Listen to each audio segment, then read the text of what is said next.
Welcome back to our studios in New York, and now let's introduce the chair of the NCAA Division I Men's Basketball Committee, Lee Fowler. He is the athletic director at North Carolina State University. Lee joins us live from the NCAA Hall of Champions in Indianapolis. And Lee, why don't we start with the one which obviously elicited an awful lot of reaction, especially from the folks who were watching at Gonzaga. What is the reason for Gonzaga pulling down only a number 6 seed? Well, as you know, Greg, we take a lot of interest in our at-large bids at first, and then we go and look at our seeding, and I think that we discuss them a lot. They're not an easy team to seed, but we felt like after a lot of discussion that that's where they best fit into the S-curve, and so the committee felt like that was the place that they should go. Lee, I'd like to know what the differentiating factor was between Oklahoma and Cincinnati as number 1 seeds, because they certainly seem to be very, very closely matched when at least I and some others looked at their resumes. Well, as you know, we looked at that, and with Oklahoma their tournament game ending so late, we kind of worked on 2 scenarios. One of the scenarios was what happens if Oklahoma wins and beats Kansas, and we were going to work on the other scenario, but the committee basically felt like going across the top line, we had them seated with Cincinnati on the first line before today's game, and after we talked about it, they felt like even if Oklahoma won the game, that the 4 teams that were on the top line deserved to stay there. Lee, let me bring in Jim Nance and Billy Packer with a couple of questions for the chair. Go ahead, Jim. All right, Mr. Fowler, first off, what would you have done had Iowa won here today, taking away one of the at-larges? Basically, the last team's in. Tell me about it.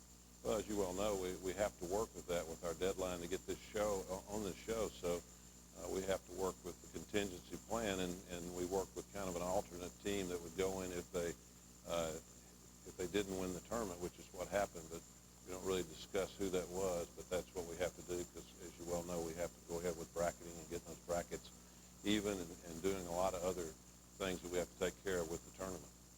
Lee, you've got the West region with Cincinnati, Oklahoma, Arizona, and Ohio State, 4 teams over this weekend in the power conferences, all that won their conference championship.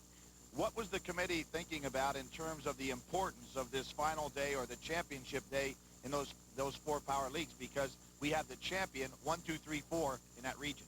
Well, I think that, as you know, Billy, we work across each seeded line, and so we have a lot of other things that have to take place. If you get into those multiple teams from one conference, you have to go to certain regions. So sometimes we're led by other principles than just whether they won their conference or not. But as I told you earlier, it's very important to us that we look at the whole season and not just whether they won their final game. So we try to take the entire season for all of the teams that we're working with and studying, and some win their tournament, some lose, but we don't put any more value on that than someone that would have won or lost a game earlier in the year to somebody.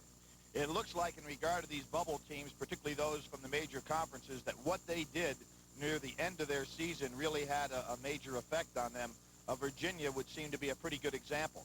Well, I think you're right, Billy. I mean, as a committee, it really feels like you can play your way into this tournament and also play your way out. And we look at the last 10 games. It's not the only thing we look at, but it is very important because when this tournament starts this coming Tuesday night, we want the best 34 teams in the tournament that we can get in, and that has a lot to do with how you're playing down to the end of the season. And Lee, when the committee gets in there and starts ranking the teams, you rank a number 1 team in the tournament, correct? Yeah, the S-curve goes 1 through 65. Okay, can you tell us who the number 1 ranked team was in this tournament? Well, if I told you, I'd have to kill you. I'm prepared for that, okay? Lee, how about an important injury as we saw in the case of the University of Pittsburgh last night? Well, I think that's important. We were in touch with those people today. We have all the information. They feel like that he'll be able to play Thursday or Friday, whatever site they're in, and so we constantly keep up with people about injuries, and we made the decision that he would be back and would play this weekend. The doctors have told him that's what's going to happen with him. Let me just ask one follow-up to that ranking of the teams, and this is just a theory here. If Cincinnati was the last number 1 seed, then they should be the 4th-ranked team, and they're on the same side of the bracket as Duke, which then would be the 1. It would be Duke as the 1, Maryland or Kansas. They would be the 2 and the 3. Does that sound about right, Lee? Well, as I said, I'd have to kill you. I'd still have to kill you. So you know, there's most people realize that Cincinnati and Oklahoma were the 2 teams we kind of struggle with, which one was up there. And the rest of the teams, I'll just let you keep guessing, Jimmy. Well, I think in the case of the regions, it looks to me like that West region, because of the fact that you had two teams that really are equalized in regard to a number one seed, really makes that a strong, strong bracket. Well, I think so, but, you know, as we talk to people around the country, sometimes what we come out of the room with is what's the strongest bracket. You know, we talk to 10 people who have 10 different ideas, but I think this tournament's going to be a great tournament. I think the middle brackets of this tournament are going to give us some great games.